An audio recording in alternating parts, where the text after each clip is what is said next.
আসসালামু আলাইকুম। ছোট্ট বাবান সোনা জোহানের মামা বলছি। কেমন আছেন সবাই? নতুন দিনের নতুন আরেকটি ভ্লগে আপনাদের সবাইকে স্বাগত জানাই। অন্ধকারাচ্ছন্ন ভোরে ভীষণ রকম স্নিগ্ধতা, ঠান্ডা, চুপচাপ একটা পরিবেশে আজকের সকালটা শুরু করেছি। সারাদিনের আমার অল্প স্বল্প কাজকর্ম আপনাদের সাথে ভিডিও আকারে প্রেজেন্ট করছি। সাথে থাকবে খুবই ঝরঝরে একটা সুন্দর, খুব সহজে বানিয়ে নেওয়া যাবে এমন একটা চিড়ার পোলাও রেসিপি। ভিডিওর শুরুতেই একটা লাইক দিয়ে শেষ পর্যন্ত আমার সাথে থাকবেন আশা করছি। ভীষণ ভোরে উঠে গিয়েছি আজকে। ওঠার পরে সবার প্রথমেই 1 গ্লাস পানিতে 1 চামচ চিয়া সিড এবং সাথে আধা চামচ ইসবগুল একসাথে মিক্স করে পানিতে ভিজাতে দিয়েছি। তারপরে আমি ব্রাশ করে অজু করে নিচ্ছি। তারপরে আসবো নামাজ দোয়া পরে, তারপর চিয়া সিডের যে পানিটা ভিজাতে দিয়েছি সেটাই খেয়ে নিব।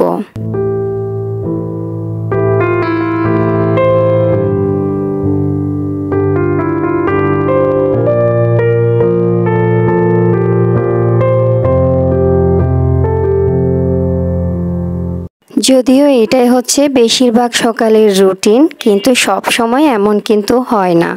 মাঝে মাঝে ঘুম থেকে উঠতে অনেকটা দেরি হয়ে যায়। মাঝে মাঝে সকালবেলা মোবাইল নিয়ে, ট্রাইপড নিয়ে এভাবে ভিডিও করার সুযোগ হয় না। তো আজকে যেহেতু হয়েছে সেজন্য আপনাদের সাথে শেয়ার করলাম। যাই হোক, সকালের নাস্তা করতে চলে এলাম। মাঝখানে আরও কয়েকটা কাজ করে নিয়েছি। গাছে পানি দিয়েছি, তারপর বাসায় ঝাড়ু দিয়েছি, তারপর বিছনা গুছিয়ে নিয়েছি, যদিও আমার জোহান বাবা ঘুমাচ্ছে। তো তারপরে চলে এসেছি রান্নাঘরে। এখন করব, সকালের নাস্তাটা রেডি করব। সাথে আমার ছেলের বাবা উঠে গিয়েছে। সে কিছুক্ষণ পড়াশোনা করেছে, নামাজ দোয়া তো পড়েছে, আবার একটু কিছুক্ষণ পড়াশোনা করেছে। তারপর অনেকটা 8টা সাড়ে 8টার দিকেই আমি এই নাস্তা বানাতে চলে এসেছি। আজকের নাস্তায় আমি সেমাই রান্না করেছি। প্রথমেই সেমাইটা দুজন মিলে খেয়ে নিয়েছি, তখনও বাবু ওঠেনি। তারপর সে বলল আজকে একটু ঝালমুড়ি করো, যেহেতু সেমাই খেয়ে নিয়েছি প্রথমে, পেট তো একটু ভরেছে, এখন একটু ঝালমুড়ি খেতে ইচ্ছে করছে। তো আমি ঝালমুড়ি বানিয়ে নিচ্ছিলাম, দেখতে পাচ্ছেন। তারপর আমার জোহান বাবা উঠে গিয়েছে। তো ও উঠে গেলে তো আসলে আর কোনো কিছু অর্গানাইজড ওয়েতে হয় না। তারপরেও চেষ্টা করি, বাবুর বাবা যখন পড়াশোনা করছিল পাশে ওকে দিয়ে তারপর আমি এগুলা বানাচ্ছিলাম আর কি। ঝালমুড়িটা বানিয়ে নিচ্ছি, নেওয়া হয়ে গিয়েছে, আপনাদের সাথে শেয়ার করলাম, দেখেছেন। ঝালমুড়ি খেয়ে নিয়েছি আমরা। তারপরে এসেছি এখন বাবুকে একটু কিছু খাওয়াতে হবে। তো সেমাই রান্না করেছিলাম, ওর জন্য অল্প একটু সেমাই নিয়ে নিয়েছি, সাথে আমাদের জন্য চা বানিয়ে নিচ্ছি। এখানে অ্যাজ ইউজুয়াল যেটা হয় আর কি, আমি দুধ চা পছন্দ করি, বাবুর বাবা লাল চা পছন্দ করে, মানে সে দুধ চা খেতেই পারে না, যেটা সত্যি কথা। তো আমি ওর জন্য চাটা বানিয়ে নিলাম। সাথে আজকে বিস্কিটও দিলাম। সে সচরাচর খুব একটা বিস্কিট খায় না। বাসার যত বিস্কিট সবই আমি খাই 95%, আর 5% আমার জোহান বাবা খায়। তো ওর জন্য ওকে আমি চা দিয়ে দিয়েছি। এখন আমার চাটা বানিয়ে নিয়ে আমিও মজা করে আমার চাটা খেয়ে নিয়েছি। তারপর জোহান বাবাকে খাওয়ালাম, তাকে অনেকক্ষণ টাইম দিলাম, খেললাম। তারপরে সোফার মধ্যে বাইরে শুকানো অনেকগুলা কাপড় রেখে দিয়েছিলাম, সেগুলাই ভাঁজ করে নিচ্ছি। সেই সাথে আমার সাথে কয়েকবার ঘটে যাওয়া একটা ঘটনা শেয়ার করি। সেটা ঢাকার বাসায় আমি আর আমার ছেলে বাসায় সারাদিন থাকি। মাঝখানে ছেলের বাবা থাকে না, এরকম হয়। সে ডিউটিতে যায়, ওখান থেকে আসে যায়, খুব একটা বাসায় থাকে না। একদিন দেখলাম যখন আমার জোহানের বয়স 6 মাস, 4 মাস বা 5 মাস ছিল আর কি। ওই টাইমে হুট করে 11টা সাড়ে 11টার দিকে দরজা নক করা শুরু করেছে ভীষণ বাজেভাবে। আমি যে ছিদ্র দিয়ে দেখলাম আর কি, দেখি 2জন হিজড়া আসছে, দরজা খোলার জন্য বলছে। প্রথমে খুলতে চাচ্ছিলাম না, পরে অনেক গালিগালাজ টাইপের করতেছিল, মানে খুলতেই হবে। পরে যে খুললাম, খুলে বলল যে তাদেরকে 5,000 টাকা দিতে হবে, আর কিছু হাবিজাবি জিনিসপত্র দিতে হবে, তেল মশলা চাল এসব টাইপের জিনিসপত্র।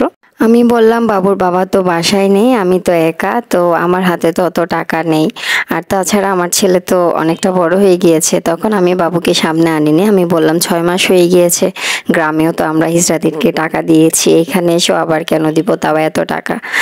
তাদের সাথে আসলে মানে জোর গলায় তর্ক করা যায় না, তারা মানে দেখতেই তো অনেক ভয়ঙ্কর টাইপের, কথাবার্তাগুলো শুনলে আরও বেশি হাত পাকা পাকা পিছুর হয়ে যায় এমন একটা অবস্থা।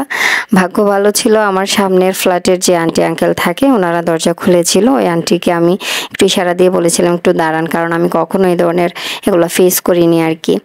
তারপরে হচ্ছে পরে আমি বাবুর বাবাকে ফোন দিলাম, সে আবার হচ্ছে বাসার যে ম্যানেজার দারোয়ান ওদেরকে ফোন দিল, ওরা এসে এদেরকে হচ্ছে নিয়ে নিয়ে গিয়ে তারপর বাবার সাথে ফোনে কথা বলে প্রায় 3,000 টাকা ছাড়া তারা যাচ্ছিল না, তো সেটা দিতেই হলো। পরবর্তীতে হচ্ছে ম্যানেজার বলল যে স্যার আসলে এরা মাঝে মাঝে আসে, এরা কোত্থেকে জানি খবর পায় ছোট বাবু হলে ওরা টাকা সার্চ করে, তাদেরকে মানে এটা বকশিস হিসেবে দিতে হবে, তো কি করবেন দিয়ে দেন। তো পরে ওনার কাছ থেকে দিয়ে দিল, পরে বাবুর বাবা এসে দিছে আর কি। তার কিছুদিন পরে দেখি আবার ওই হিজড়া মানে অন্য হিজড়া এসেছে 2জন, তারাও হচ্ছে বা মানে আমি দরজা খুলিনি, জিজ্ঞেস করলাম বলে আমরা টাকার জন্য এসেছি, আপনাদের বাসায় বাবু হয়েছে। আমি বললাম আমরা তো টাকা দিয়ে দিয়েছি কিছুদিন আগে। পরে বিশ্বাস করে না, পরে দারোয়ানকে ডেকে দারোয়ান বলল হ্যাঁ দিয়ে দিয়েছে, ম্যানেজার সহ সাক্ষী ছিল, হ্যান ত্যান বলে চলে গেছে। পরে আরও একবার এসেছে, তখনও হচ্ছে এভাবে করে বলে মানে তাড়িয়ে দিয়েছি। গতকালকে আবার এসেছে, তাও হচ্ছে একদম প্রথমে যাদেরকে দেওয়া হয়েছিল ওরা 2জনই এসেছে, এসে হচ্ছে আবারও এমন একটা মানে দরজা নক করতেছিল এত বাজেভাবে, আমি পুরো ভয় পেয়ে গেছি, অনেক ভয়ঙ্করভাবে দরজা নক করছিল, কিন্তু আমি একেবারেই খুলিনি। পরে বাবুর বাবা ফোন করে হচ্ছে দারোয়ানকে বললো উপরে নাকি হিজড়া এসেছে দেখেন তো। পরে হচ্ছে ওরা নাকি সেই টাকার জন্য এসেছে, অথচ ওরা 2জনই প্রথমে এই 3,000 টাকা নিয়ে গিয়েছিল। তো এই যে বারবার হিজড়া এসে এত ঝামেলা করে, নিচে হচ্ছে একজন ম্যানেজার একজন দারোয়ান থাকে, তারপরেও তারা আর কি দেখে না বা হচ্ছে দেখে না, তারা কোনোভাবেই সুন্দর দায়িত্ব পালন করলে হয়তো তারা উপরে আসতে পারতো না। তো তাদের যে বিহেভ এগুলো দেখলে আসলে এমন ভয় করে, আমার হাত পাকাপাকি শুরু হয়ে গিয়েছিল বলতে গেলে। গত সারাটা দিন মানে খুব মন মেজাজ খারাপ ছিল, এমন একটা অবস্থা। বাবুর বাবা দুপুরবেলা আসেনি, যার কারণে তাকে মানে সে বাসায় আসলে আমি একটু স্বাভাবিক হতে পারতাম। খুব ভয় লাগছিল, তখন মনে হচ্ছিল বাসাটা চেঞ্জ করে ফেলি, মানে ঢাকা শহরে থেকেও যদি এমন একটা অবস্থা হয়, গ্রামে আমি খুব একটা এরকম অরাজকতা এটা দেখিনি আর কি। আমি ভীষণ রকম বিরক্ত লাগছে, মনে হচ্ছে বাসা চেঞ্জ করে ফেলি, বা হচ্ছে শহরেও কেন এই ধরনের ঝামেলাগুলো আছে, নিচে দারোয়ান থাকে তারপরেও মানে কোনো ধরনের সেফটি সিকিউরিটি নাই। তো খুবই খারাপ লাগছে আমার, ভীষণ বিরক্ত লাগতেছে। আপনাদের কারোর সাথে, আপনারা যারা ঢাকা শহরে থাকেন কারোর সাথে কি এমন কোনো কিছু হয়েছে কিনা, বা নতুন বাবুর মা হয়েছেন এরকম কোনো আপুর বাসায় এই জিনিসগুলা এই ধরনের ঘটনাগুলো আসলে হচ্ছে কিনা? আমি আরও অনেক বাজে বাজে ঘটনা শুনেছি দেখেছি, এরকম হিজড়ারা অনেক মানে ডাকাতি করার মতো করে নিয়ে যায় আর কি টাকা পয়সা। তো আমাকে কমেন্টে জানাতে পারেন কারোর সাথে এমন কোনো কিছু হয়েছে কিনা। যাই হোক, ভিডিওর শুরুতেই বলেছিলাম একদম সহজে ঝরঝরে একটা চিড়ার পোলাও রান্না করে আপনাদেরকে রেসিপি শেয়ার করব। তো চিড়া প্রথমে ভালো করে ধুয়ে আমি ভিজিয়ে পানি জড়াতে দিয়েছিলাম দেখেছেন, তারপর অল্প একটু তেল দিয়ে এখানে কিছু বাদাম কুচি, তারপরে আমার কাছে মটরশুঁটি ছিল ফ্রিজে ফ্রোজেন করা আর কি, সেটাই আমি এখানে দিয়ে দিলাম। তারপরে অল্প একটু পেঁয়াজ কুচি দিলাম, সেটা এগুলা সবগুলা দিয়ে ভালো করে মিক্স করে নিচ্ছি। 2-3টা কাঁচামরিচ দিতে পারেন, আরও ঝাল বেশি চাইলে দিতে পারেন, বাট বেশি ঝাল হলে ভালো লাগবে না। তারপরে এখানে অল্প একটু হলুদ দিলাম, তারপর অল্প একটু ধনিয়ার গুঁড়া দিলাম, একদম অল্প অল্প 1 চিমটি করে দিয়ে ভালো করে নাড়াচাড়া করে নিলাম। তারপর একটু আমি এখানে কিশমিশ ইউজ করলাম, কিশমিশটা আমার কাছে ভীষণ ভালো লাগে, এখানে একটু মিষ্টি মিষ্টি আর কি মুখে পড়লে মিষ্টি মিষ্টি লাগে, খুব ভালো লাগে। তো লবণও তো দিয়ে দিয়েছি, অনেকে হচ্ছে যখন চিড়া ভিজিয়ে পানি জড়াতে দেয় ওখানে লবণ আর চিনি দিয়ে দেয়, আমি ওখানে দেইনি, এমনিতে ঝরঝরা হবে আমার, এভাবেই করে দেখেন আর কি। তো তারপরে একটা ডিম হচ্ছে পাশে দিয়ে একটু স্ক্রাম্বল করে নিলাম, তারপর এগুলা সবগুলা একসাথে মিক্স করে আমি এখানে একটু এখন চিনি দিয়ে দিচ্ছি, 2 চামচ মতো চিনি দিয়ে দিলাম। মিষ্টিটা যে যতটুক খাবেন ওটুক করে দিতে পারবেন। তারপরেই হচ্ছে ঝরাতে দেওয়া যে পানি ঝরাতে দেওয়া আমার চিড়াগুলো আমি এখানে হচ্ছে মিক্স করে নিচ্ছি ভালো করে। এটা যেহেতু একেবারে পানি ঝরে একেবারে ঝরঝরা হয়ে আছে, খুব একটা তাড়াতাড়ি মিক্স হবে না। ভালো করে চামচ দিয়ে বা এটা খুন্তি দিয়ে ভালো করে হচ্ছে মিক্স করে নিতে হবে। তো বাদাম, কিশমিশ, তারপর হচ্ছে এইখানে যদি একটু গাজর কুচি দিতে পারতেন আরও সুন্দর একটা কালার আসতো, সুন্দর লাগতো। তারপর মটরশুঁটি, তো সবগুলা মিলিয়ে আমার এই চিড়ার পোলাওটা এত মজা হয়েছে আপনাদের কি বলবো। ডিমও তো আছে, খুব সুন্দর একটা ঘ্রাণ ছিল, যেহেতু আমি 1 চামচ ঘি দিয়েছিলাম, সুন্দর একটা ফ্লেভার ছিল। স্মেলটা এত দারুণ ছিল বলার বাইরে।